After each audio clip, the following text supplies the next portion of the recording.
This is Pet Life Radio. Let's talk pets. Welcome to Animal Rights on Pet Life Radio. This is your host, Tim Link, and I'm so glad you're joining us today.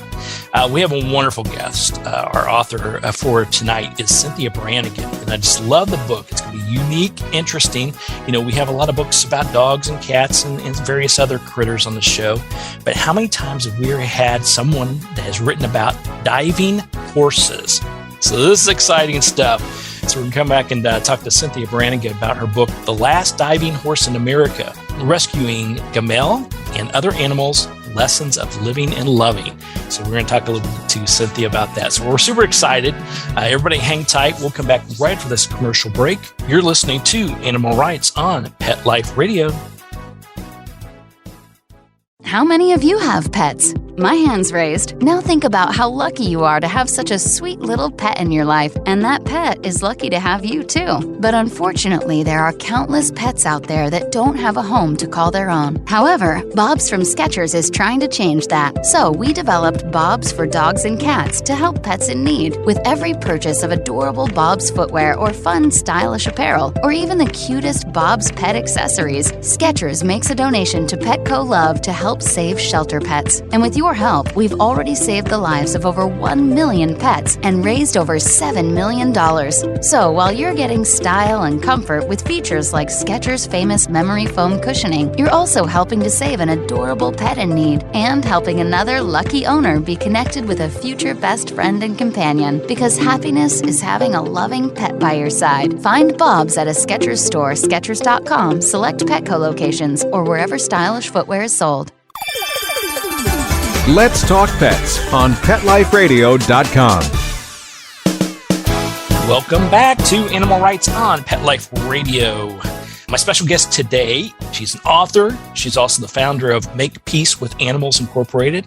She pioneered the adoption of retired racing greyhounds worldwide, which is fantastic work. We applaud her for that. And she's here to talk to us about her latest book, The Last Diving Horse in America. We got author Cynthia Branigan on. Cynthia, welcome to the show. Thank you, and thank you for inviting me.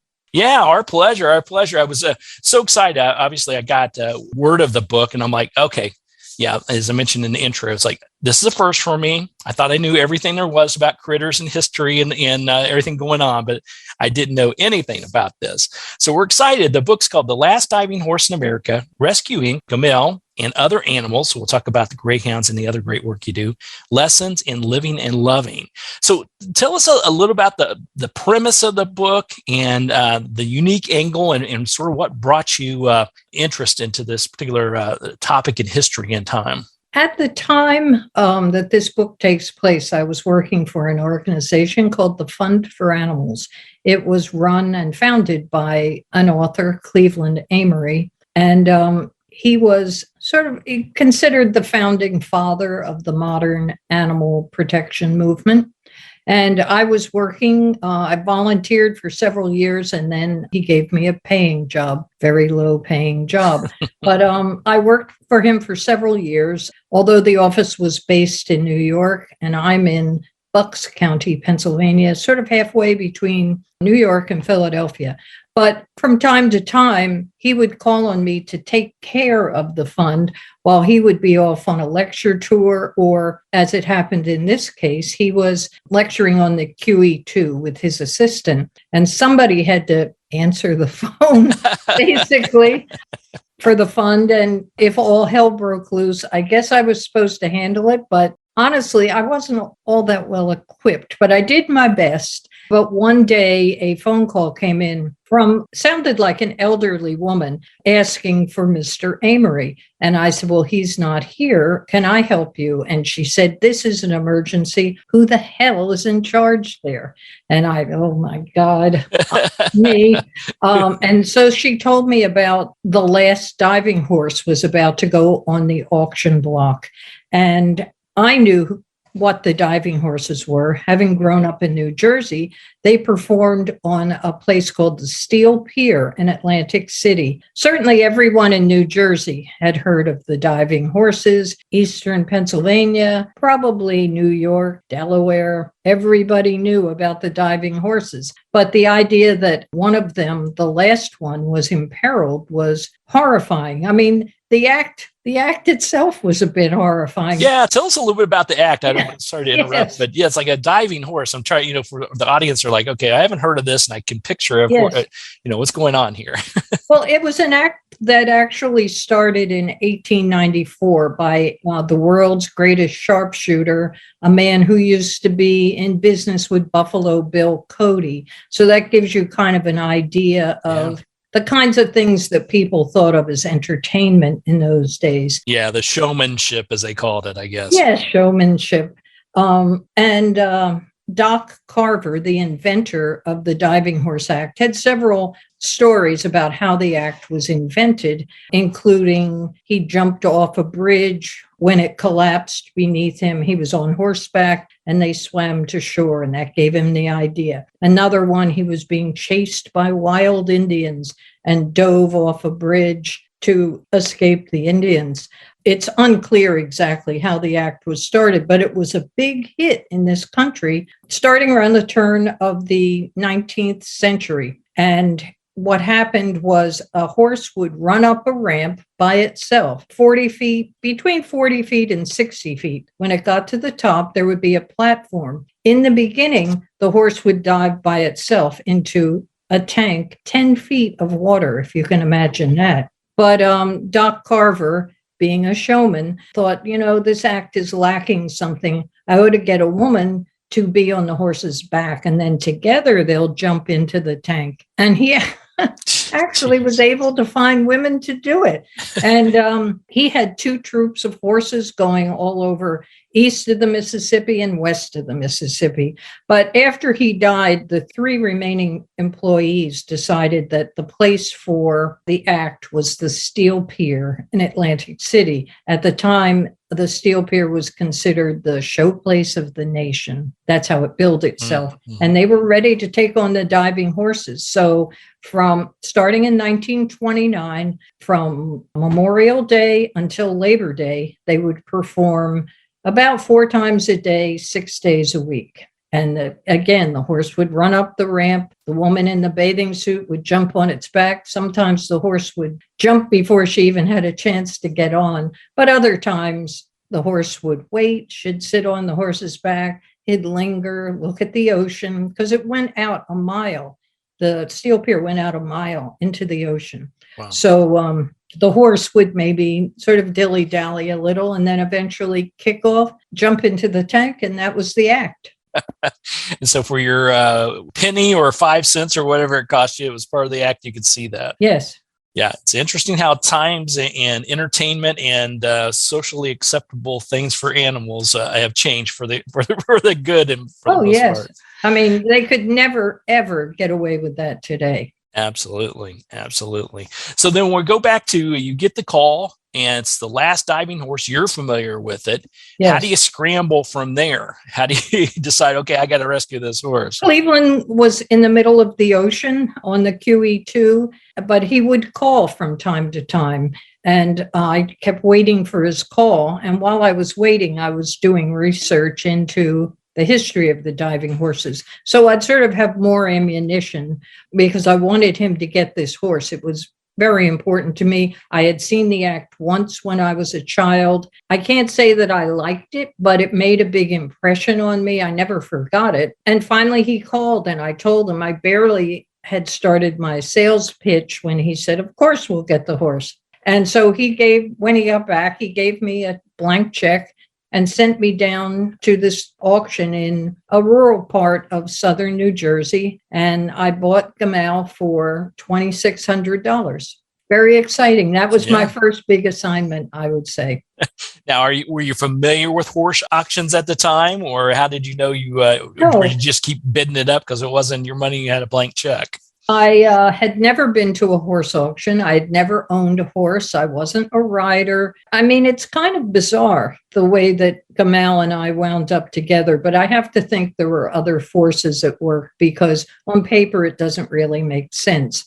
But the idea was that I would hold on to him. I found a stable to board him, and I would hold on to him until the funds ranch in Texas was ready. They were putting up new fence and it wasn't quite ready yet. So I was to hold on to him, but the fencing took much longer. It was supposed to be a few weeks, and then it was a few months, and then almost 6 months. And at that point, honestly, there wasn't anything that could persuade me to send the horse down to Texas. So that's how we wound up together. I convinced Mr. Amory, truthfully, that the horse was a bit old to be taking a trip like that to Texas. So he stayed with me for 9 years. These are the last 9 years of his life. Wow. And what a fascinating life. When I look at it, it should be on, the story should be on the big screen, in my opinion, or streaming, however we do it nowadays. But also, I mean, Gamal went from, as I was reading through it, went from location to location, barn to barn. He was a barrel racer. He was a rodeo horse. He did the still pier. I mean, kept going and going and going. And then just even his last years, though, it was more, I would say, more peaceful and more relaxed, still had a lot to accomplish all the way to the end. He did. And I would say he changed somewhat while he was with me. I certainly changed, but my observations of him was that he was softer and more yielding. In the beginning, he was kind of a tough character, maybe a little bit like a carny, a carnival worker or something. And he was always testing me to see if I was up to snuff, which I wasn't. But, he'd kind of nudge me and get me into situations where in one case it was actually sink or swim. I used to take him to the Delaware River he liked water. He loved water. So I would walk him down to the river and I thought he would be placid and just, lap the water, splash around a little. No, he wanted to go into the river and swim. And the current is very strong in the Delaware River, and we could have been killed. And I always think of that as the literal watershed moment because I thought, I can't let him do it. So I leapt onto his back, turned him around, and forced him onto shore. And I think the whole dynamic of our relationship changed at that point. He allowed me to walk him back to the barn. The rope between us was slack, where previously, he was always leading the way, and this time I was, and he allowed it. And I think he almost wanted it. Yeah, I love that, how it's a watershed moment, because not only in this situation, in your relationship, it obviously immediately formed a new understanding or a new bond and relationship, but you go on to write about how he sort of kickstarted, I'll say, your work with saving other animals. He definitely did. At the time when I acquired Gamal, the fund was rescuing burros from the Grand Canyon. The Park Service had proposed to shoot them and get rid of them once and for all. And Mr. Amory would never stand for that. So he took them to court and a battle ensued. And eventually a judge gave the Fund for Animals 30 days to take the burros out of the Grand Canyon. And amazingly, they accomplished the task, which the Park Service said was impossible. Once they got the burros out, the question was what to do with them. So Cleveland started, first he sent me one burro, I guess to get my feet wet, so to speak. But then he told me he was going to be sending me a truckload of 40, and it was up to me to find homes for them. As with having a horse, I didn't know anything about burros or donkeys, as they're also known. And adoption, I was kind of on shaky ground with that too. But Gamal, there was something about his steadying influence that allowed me to say, okay, I'll give it a try. And 40 burros led to 40 more and 40 more and so on. Eventually, the fund rescued burros from all over the West, Death Valley, places in New Mexico, all over, and it became 6,000 burros and 4,000 Mustangs. So I didn't personally do those adoptions, but Cleveland would send me to farms all over the country to people who had volunteered their property. And then I would show them how to screen applications, how to take care of the animals, and that sort of thing. And I went all over. But I credit Gamal with that, because before him, I never, ever would have had the nerve to do it. That's fantastic. I love that. So even a greater purpose, here you are being a cog, we'll say, in the wheel to rescue him, sort of say, the last horse. Yes. Now we know the true story, as it always is. The animals always tend to rescue us and point us in the right direction. So that's fantastic. And I was noticing on the back cover, we talked about the steel pier and the little postcard on the back. And so for 25 cents, you can gain access to the steel pier with a souvenir program and guidebook. That's quite a bargain. Yes, and once you paid the 25 cents, everything else was free. There were 2 movie theaters, and there was a bandstand, and then there was all kinds of other carnival acts, high divers, and there was a dog that used to water ski on the Atlantic Ocean. There was a diving bell that took people to the bottom of the ocean, which wasn't very deep at that point. Right. But still. Yeah. What a bargain. A fun-filled day for the whole family, right? Yes. All right. Well, listen, we're going to take a commercial break. We'll come back and talk a little bit further with author Cynthia Branigan about her book, The Last Diving Horse in America. I also want to talk to Cynthia about writing the book and what she uncovered and how she went about crafting it into such a wonderful, wonderful memoir and historical book. So everybody hang tight. We'll come back right after this commercial break. You're listening to Animal Rights on Pet Life Radio. Sit. Stay. We'll be right back after a short pause. Well, 4 to be exact. Does your pet's breath leave a bit or a lot to be desired? You can give your pet the gift of sweeter breath, and you'll get sweeter kisses with ProBiora Pet. That breath is the result of harmful bacteria which lives in your pet's mouth, and that harmful bacteria can lead to serious health problems. The solution is to crowd out that bad bacteria with positive bacteria. All it takes is 1 scoop a day of ProBiora Pet mixed into their food to replenish the good bacteria. That's it. This all-natural, no-taste, no-odor powder is the only dental care probiotic for pets, which delivers beneficial bacteria which supports tooth and gum health and crowds out the bad.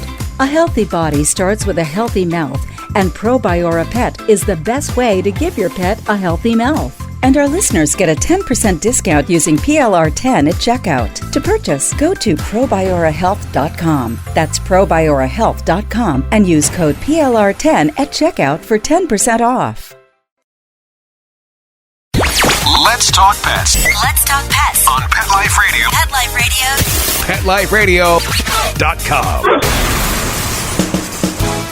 Welcome back to Animal Rights on Pet Life Radio. Continue our conversation with author Cynthia Branigan and her book, The Last Diving Horse in America, Rescuing Gamal and Other Animals, Lessons in Living and Loving. So I know you've written other books before. So what brought you to the point where you're saying, I've got to get this story out? And then how do I research it and get it out there in the proper form? Tell us a little bit about that process you had. Up until about... let's say 5 or 7 years ago, my life was consumed with finding homes for retired racing greyhounds. And both of my previous books were about greyhounds. The first was Adopting the Racing Greyhound, which was the first book of its kind on the market. And I was encouraging people to adopt because most of the retiring dogs did not meet a good end in those days. Right. So I was encouraging people to adopt. And over the years, I also encouraged the people in the racing industry to do right by the dogs. And things did move in that direction. During the course of writing Adopting the Racing Greyhound, because I was involved firsthand, I was finding homes for them. So I knew the kinds of questions people had and what are the pitfalls, why some people shouldn't adopt a greyhound. But during the course of that, I found out that greyhounds were listed in numerous sources as the oldest breed of dog. And I'm very interested in history. So I had to look into that, which led to the second book, The Reign of the Greyhound. And that's the history of the Greyhound family, perhaps not Greyhounds specifically, but the whole family, which is dogs like the Afghan Hound, the Saluki, the Whippet, and so on, the long legs, narrow head. In many states now, greyhound racing is illegal. So needless to say, I'm not overwhelmed with dogs as I used to be. It used to be every weekend my group would take in loads of dogs. That doesn't happen. So I had a little time to sit back and reflect. And of course, I never forgot Gamal, but I knew a little bit about the history of the steel pier and about Doc Carver. And I guess I've reached a point in my life where, kind of taking stock and what does it all mean? That kind of thing. What have you done with your life? And because of that, I started researching Doc Carver, the steel pier. There were still some people who knew Gamal and worked at the pier. So I was able to interview them, and it began to take shape organically on its own. So it is a memoir, definitely, like a coming of age book, I would say, a coming of age story, I should say. And it's a history of the steel pier. It's a history of what humans used to consider entertainment. And then I would say, above all, it's about Gamal. And what caused me to write the book ultimately was that I thought, if I don't, when I die, he'll be gone from the face of the earth. No one will ever know all of the things that he did, what he meant to me, how he changed me, how I changed him. He was brave, he was emotional, he was intelligent. And I didn't think that the end of my life should also be the end of his memory. And so, as ultimately, it's about Gamal. Very nice. Very nice. That's wonderful, Cynthia. And it comes out in the book too, because like I said, the topic was unfamiliar to me. So that fascinated me. And then you did a wonderful job of blending in the history behind it and what's the steel pier and what's all these carniacs and all the showmanship that went along with that. And then who is Gamal and what did Gamal mean to you and what it means, what he means to others as well. So big kudos for you for blending all that in together so wonderfully. Thank you. So when people pick up a copy of the book, there's a lot to learn, lots of interesting stories, a lot of stuff going on. But is there a goal as a author that you're wanting people, when they pick up a copy of the book, The Last Diving Horse in America, and they read through it, are there some takeaways? Is there something or one meaning that you're hoping to get across? Or is it really the background of the history and the story of Gamal? Well, I would say that one of the takeaways is that by really listening to the horse rather than talking to him, but by listening to him, I was able to learn a lot about how he perceived the world. And I'm hopeful that when people read the book, that they will maybe make the connection with their own animal, whether it's a cat, a dog, a parrot, a horse, whatever, that maybe my answer is obviously animals have a lot to teach us, but perhaps everyone doesn't realize that. And so maybe by reading the book, they'll see their own animal in a different light. Very good. It certainly is something that's very important. But also the idea that this Diving Horse Act, really, it wasn't that long ago when this is what people considered entertainment. And even with Doc Carver, in addition to being the world's greatest sharpshooter, in the end, he was shooting glass balls filled with feathers. But before that, he was actually shooting birds, and they would release them and he'd pop them off, and nobody thought anything of that. And now, of course, it's changed. He also was a buffalo hunter in his youth and, many, many horrors like that. But I think it's important to think about how recently all of that happened and what's going on now that perhaps are things that shouldn't be going on. Yeah. So I'm hoping it'll open people's eyes to different things that are acceptable, but really shouldn't be. Absolutely. I love that. That's fantastic. Because it really, when you take a look at America, we are so young, but things have changed so rapidly, but yet we haven't changed enough. And like you said, this reflects back, you'd look at something like this and think, oh, this is, hundreds and hundreds of years ago, when it's not. So I love the fact that you have that sort of underlying message of the changes in what was applicable then is not applicable now, and perhaps some of the things we're doing today shouldn't be applicable any longer. So yes. Good deal. Good deal. Well, Cynthia, where can people find the book, find out more about you and what's going on, and keep track of all your fun activities? Well, the book is, of course, on Amazon, but it's every bookstore, I think, has it, at least right now, because it just came out a few weeks ago. My organization, Make Peace with Animals, has a website and a Facebook page. So if you just type in Make Peace with Animals, you'll go to it. And you can see that I'm still active with finding homes for retired racing greyhounds. There are only 3 full-time tracks left in the country. 3, which is incredible. Again, when I started doing this 30-something years ago, it was the 6th most popular spectator sport in the country. Wow. That's only 30 years ago. And now there are 3 tracks left, soon to be 2. But the dogs still need homes. So once a month or so, we take in a load of dogs and still finding homes for them. There you go. And you'll keep working at it till there are no more left, right? That's exactly right. That's right. Yes. That's what I like to hear. And it's such a wonderful breed. I hate the racing aspect of it. I love the work that you're doing. And the breed is just a fantastic breed to have, family breed. So everybody will definitely post that website, and everybody help out any way they can. And then who knows, maybe the next time I have you on, you'll have another book about how all the greyhound racing sites are closed down now. That's a good idea. There you go. I like it. Well, Cynthia, once again, the book, everybody, is called The Last Diving Horse in America, Rescuing Gamal and Other Animals, Lessons in Living and Loving by Cynthia Branigan. Cynthia, thanks so much for coming on the show. Congratulations again on a great book. Thank you for all the wonderful work you do. And we'll look forward to seeing you next time, hopefully with that book I just mentioned. Thank you. I'll get right on it. There you go. All right. Well, we're coming to the end of the show today. I want to thank everyone for listening to Animal Rights on Pet Life Radio. I want to thank the producers and sponsors for making this show possible. If you have any questions, comments, ideas, or people you want to see on the show or hear on the show, drop us a line. We're at petliferadio.com. That's petliferadio.com. And we'll entertain your comments, answer your questions, try to bring on the people you want to hear from most. And while you're there, check out all the other wonderful shows and hosts. It's a cornucopia of great entertainment. That's at petliferadio.com. So everybody, till next time, write a great story about the animals in your life. Put it in a blog, an article, a book.